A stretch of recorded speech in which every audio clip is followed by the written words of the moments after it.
Yep.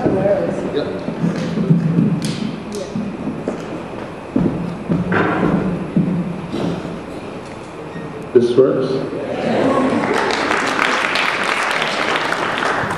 Okay.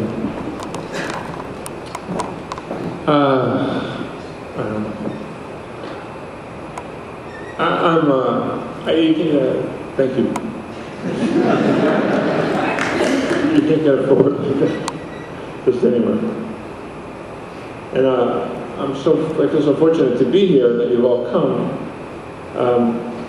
I'm not here because I'm such a great writer. I'm here because I have such great friends. And these stories, I know my name is on the cover, but they don't really belong to me. They belong to the people who are in the stories, people who read them, who listen to them, who share them. I don't own them. And so, these are your stories. And I'm going to read one now entitled Force Fed. So I'm going to get ready to.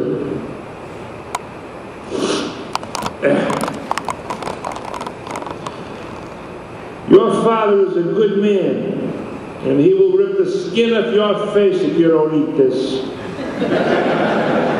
My grandmother snarled as she mimed the procedure on her own face, her left arm dangled by her side, a remnant of a stroke at age 49, which also left her face in a heart-rending but twisted, freaky smile.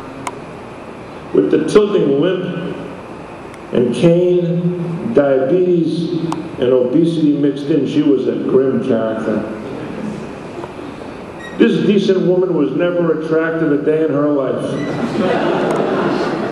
But now, unsightly was the best he could give her. When I told my father what his mother had said, he replied that she wouldn't say anything like that, and besides, he would never hurt me, and what's the matter with me that I could think such a thing anyway? You just want to bite yourself.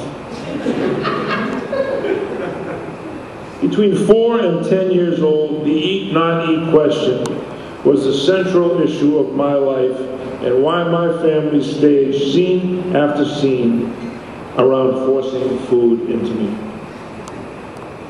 No one could have referred to me as a chow hound when I was a kid. I was stem skinny and stood out among my fat relatives, which included obese paternal grandparents, great aunts and uncles, regular aunts and uncles, and their offspring, a cluster of chubby children who were depressing examples of our nation's current epidemic. They'd all stagger into kitchens, lumbering past me like circus elephants on morphine, and honk into the food as if every day was the one before Lent. They could eat through a pantry like a cloud of grasshoppers. Not me. Going without food wasn't a big deal. I wasn't hungry. I just couldn't get much of it down. It was a genuine case of anorexia. Not anorexia nervosa, so popular and alluring today, but simply reduced appetite, especially when faced with what I considered to be completely gross. And all things revolting were customary fare in my father's family, and not eating them was a sin. My grandmother taught us to kiss rock-hard, mold-speckled bread before we threw it away. Food was sacred. Now, I don't think it's terribly strange for a kid to have food preferences and to be cautious when it comes to putting things in one's mouth. But with respect to that view, I was alone. I was alone, it seemed, most of the time. My father, uncles, and grandfather were at work 6 days a week. Nobody was around. Nobody really knew. They would have been appalled and angry if they were to witness the way I was being treated. They were good men, of this I am sure. Mealtime options were often strange.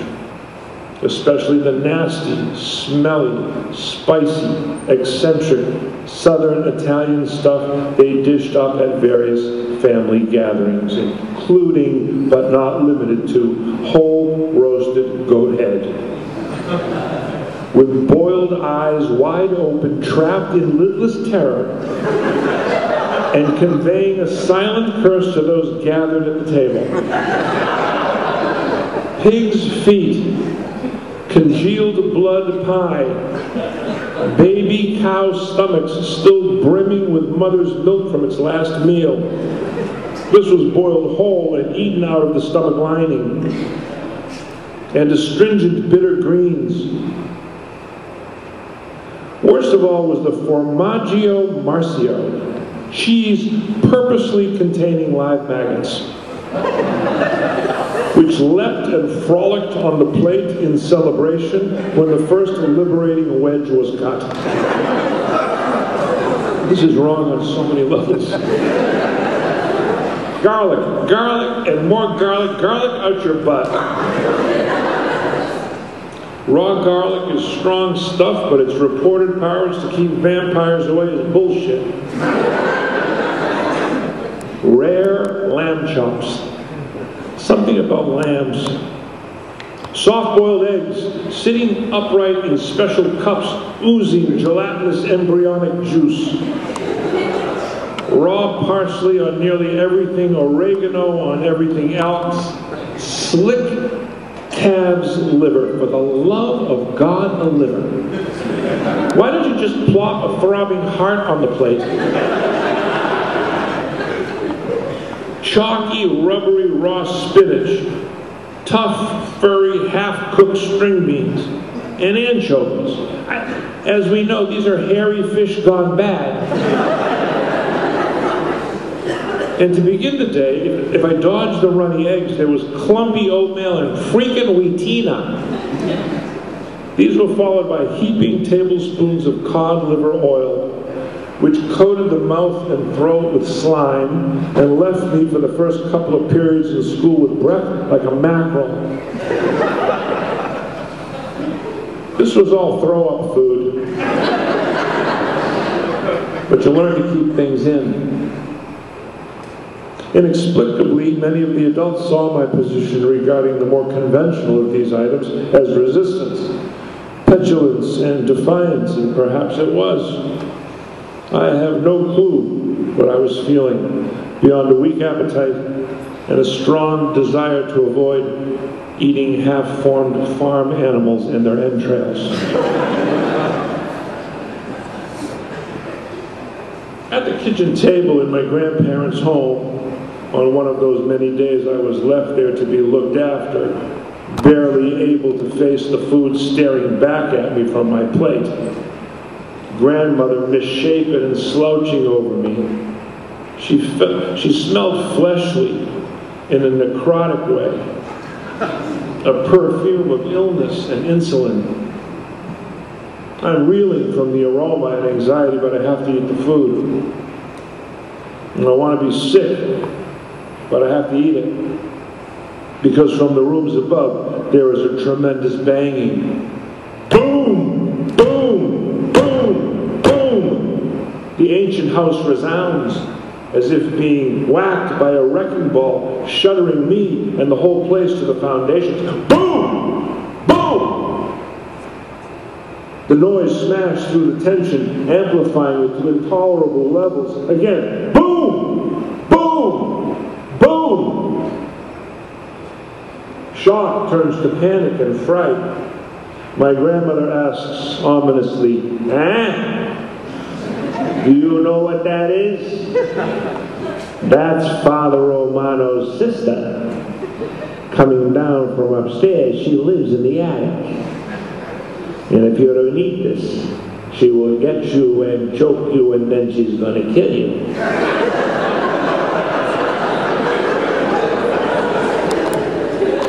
I cry.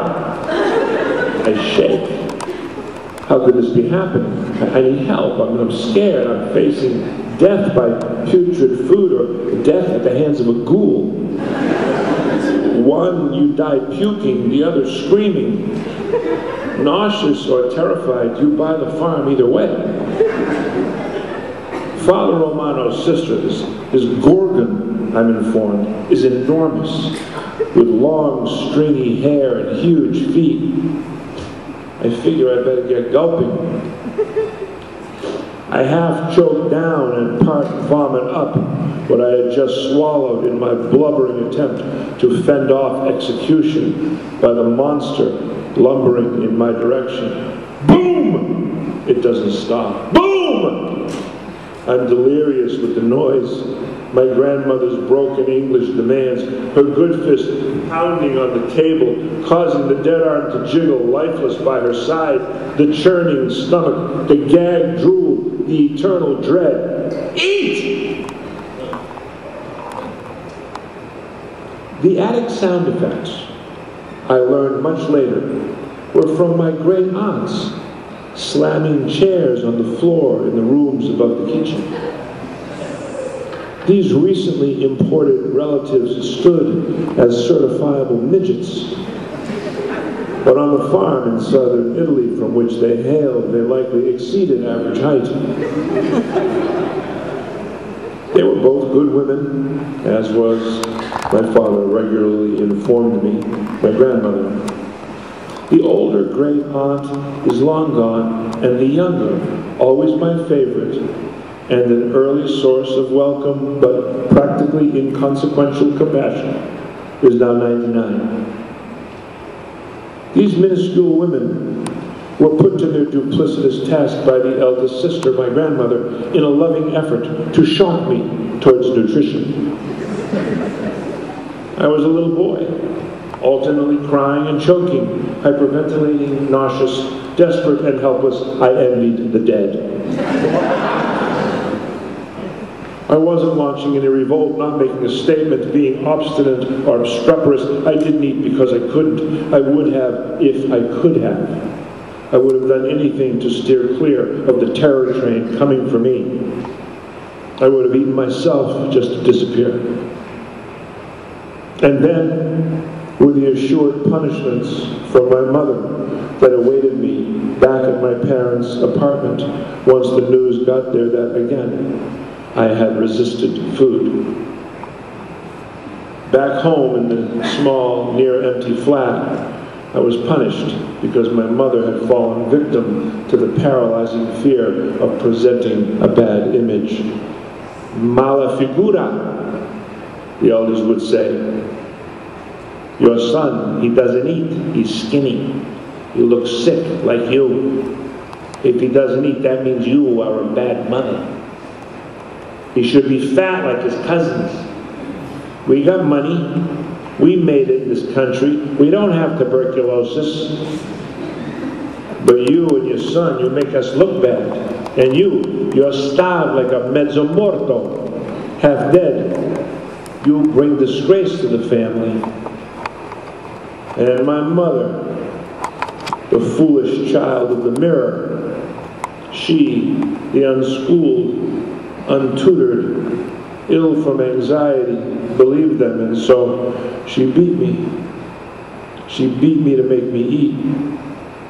She nearly killed me in place of Father Romano's sister. She beat me to burnish the gloss on her image, punishing me to make her look good to the elders, the in-laws, the butchers who chopped and chopped to break the bones of my will. And they did. Sort of. She did her best, my mother. She tried. She tried to be good. She didn't realize the impact on me. Why? I don't know to this day why. Except to say that her narcissism and fragility could bear no criticism. Just to fill in a gap, Father Romano had been a frequent visitor to my grandparents' home. He attended large family events there as the priest. He had to have one, and often a nun as well. Our nun was Sister Mary Agnes, my father's grammar school teacher, whom he blindly venerated for all of his life and had over to our house every few years for dinner. She was nice enough, I guess, but seemed almost unreal and sort of ridiculous in her enormous medieval garb. She swished around with a grandeur that held us in thrall, was exceedingly tall, with black lace-up heels and a starched white and black headdress rising a good 6 inches above her freckled brow. My mother ran around holding her breath all night, obsequious and servile, as if in the presence of a living deity. My father was even worse, becoming a total lamb around her, bleating through the evening. He did everything but lick her lily white hands clean after she finished dinner. We had a nun, my grandparents a priest. Father Romano was the priest in tenure to my grandparents and from Italy. My image has him always in a full-length, grease-stained cassock and Roman collar, which served as a firm base to support an enormous bald head on his slightly hunched body. He carried himself in the humble and pious way only priests back then could pull off. The old black and white family photo albums are replete with pictures of him. Each image the same, no matter the surroundings, the other guests, or the year taken. As if photoshopped into each gathering, he lurked like a statue. Same outfit, same posture, same expression. He was fixed, unalterable, like Nosferatu.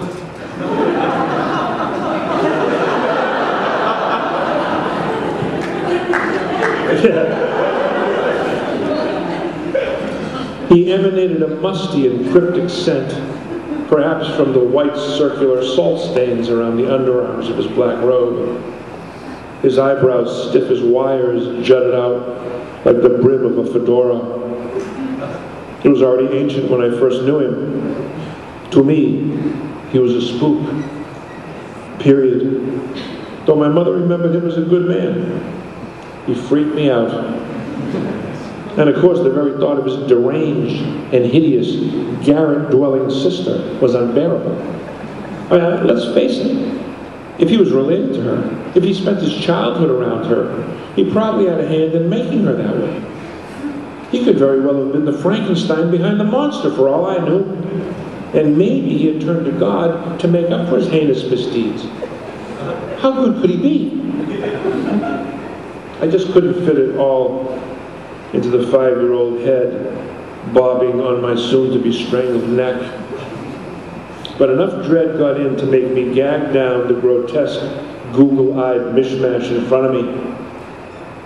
And so I ate and cried and vomited and heaved and became sicker and skinnier, and Father Romano's sister became larger and stronger until I was no match for her. So I quit. I checked out. I threw in the napkin, evaporated into my thoughts and fantasies and dreamed. And I changed. In my dreams, terror turned into excitement and fear into consolation. I wasn't there the same way any longer. In my dreams, she-devils compelled me. Sirens dragged me to their festivals to torment me and punish me, and I ached to attend. I joined them, became an eager guest on their hot and wicked shores.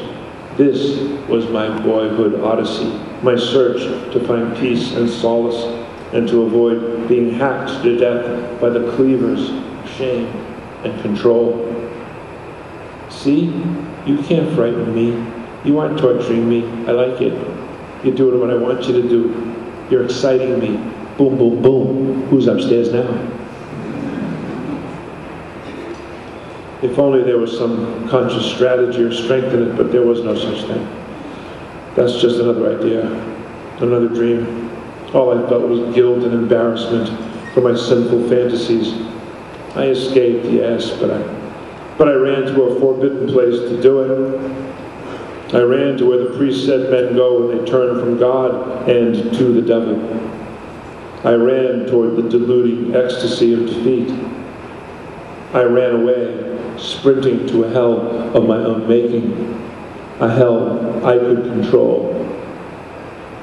And despite this massive inner shift, I became around this time unwell and even more repelled by many things beyond the menu items. All of an egg, if it wasn't cooked to shoe leather, terrified me. Shell, yolk, white. The smell of drinking glasses and cutlery, which to me carried odors of egginess and raw meat. Any meat which showed signs of blood repelled me. I reeled from the queasy smell of hard cheeses and the moldy smell of the soft ones. Even the hands of my female relatives sickened me. Their bleach-tinged hands, shiny and reeking with chemicals. I couldn't bear them touching me with those hands, those cracked and split hands and fingers, painful and broken open by the cares and chores of dreary routine. I become frightened and revolted by those gloomy hands and held my breath around them. Hands looked slimy. Bodies became as repellent as food had. I didn't want to be close to anyone. I didn't want to be touched by anyone. It wasn't safe. I didn't have anything against anybody. I was just repulsed. I couldn't swallow them. My own flesh and blood. I got to the point where I could smell everything, even from long distances. My olfactory sense became a primary protection, a gatekeeper, again, a firewall against threat. And these smells became actual tastes upon my tongue. I tasted locker rooms and hospital rooms. People's kitchens I smelled, and tasted meals from those kitchens. I smelled people's breath from yards away. I could smell people's feet, even in their shoes and socks. I smelled their hair and scalps and underarms. I smelled all their body odors, their skin surfaces and their bowels, their bloody meat and eggy innards. All of it churned my stomach. These sensations went farther when certain words became linked with the foods and the bodies and the smells. And these words I couldn't bear either. Words such as flesh and blood and spleen and nipple and slice and strip and split. These were all cringeworthy. I forced myself to bear them in public, holding my breath and clenching my jaw when they were spoken by others. But when alone, I'd say them to myself compulsively, mechanically, over and over, and I'd shake and shudder and snap my neck and head. Activities that others would notice had I been observed, but I avoided notice.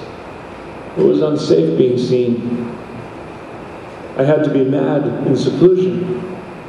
A private lunacy in a solo asylum. I wanted so much to be left alone and safe from the hands and the bodies and the food, safe from my family, safe from punishment and Father Romano's sister. I wanted to live in the trees or in my own apartment where I, and only I, would prepare all the food and create all the smells and manage all of the bodies, where all the flesh and blood would be protected, unblemished and unbruised. I wanted fresh air and earth smells, sky and cloud smells, natural water, grass, the woods, the pond, laundry that had been hung outside smells. Outdoors felt safe to me in every season.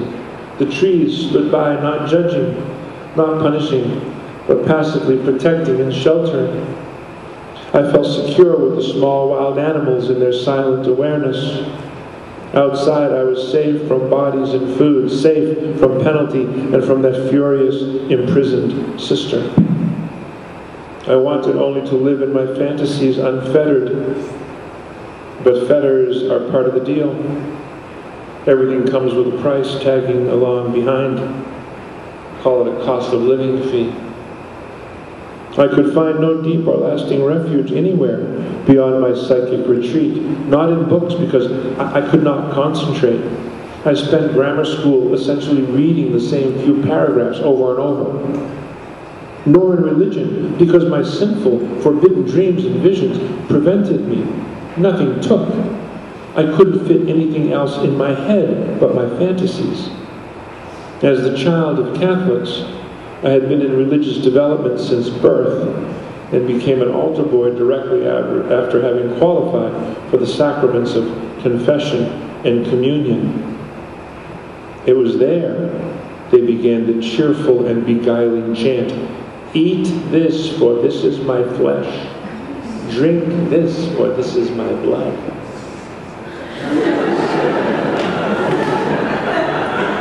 And that nearly put me around the bed with the shuddering and the head snapping. And though I was drawn, I was repelled. And though I needed spiritual nourishment, just as I did bodily sustenance, I was unable to tolerate it. Catholicism combined my two greatest concerns, eating and bodies, and made those bizarre issues even more grotesque in the form of eating a body. So here, my one shot at salvation as a Catholic required me to eat the animal flesh and drink the animal blood. I figured I was a goner. In nomine Patris et Filii et Spiritus Sanctus. Amen. Close the book on me. Still, I began to imagine that, as in the religion I was being fed, perhaps the crucified are redeemed, or that at least the crucifiers eventually go to their victims to make amends for their own salvation, and that maybe there was a chance to finally be safely seen, released, made complete, helped. As it turned out, this theory didn't hold for me. Help was not on the way. So I had to bear day upon day of force feeding of flesh and blood. Being force-fed doesn't mean so much that someone makes you eat a thing. It means that someone makes you into a thing. And if there was any deliverance to be found in the brutality, it was that being made into a thing, at least you're not red meat and you don't have a slimy center. You're safe from all that. You can become inanimate, inhuman. For the record, there were things I did want to eat, peanut butter and jelly, or fluffernutter sandwiches, for example. Chef Boyardee spaghetti and ravioli, cornflakes and hot dogs, beans and brown bread, some kind of Chinese food on Saturday nights. I was even able to tolerate fish sticks and tartar sauce on Friday nights. I could handle well-done crispy chicken if it was unadulterated pure white meat. I liked corn, potatoes, peas. I hated those LeSueur peas in a can, though. I loved grape soda, pizza, gum, honey, maple sugar. I liked ice cream. I liked plums and pomegranates, persimmons and Hershey bars. What's wrong with all that? That was more than 5 decades ago. Now I eat fruits and vegetables mostly, and drink water and wine typically. And I can be touched some. I never managed to cultivate a taste for milk. But the echoes of Father Romano's sister reverberate in the attics of my sleep. Her fast, loud footfalls coming to get me still, to terrorize and kill me, rip the skin off my face, wring my neck, and wrench the heart right out of me. Still, in darkness, beneath my covers and the layers of years, still she approaches, boom, boom, boom, and the fear of punishment lingers in dark corridors, down from the attic, up from the grave, from inside the cathedral, from within my own body, which turns on itself. My grandmother, my mother, my family, my flesh, my blood.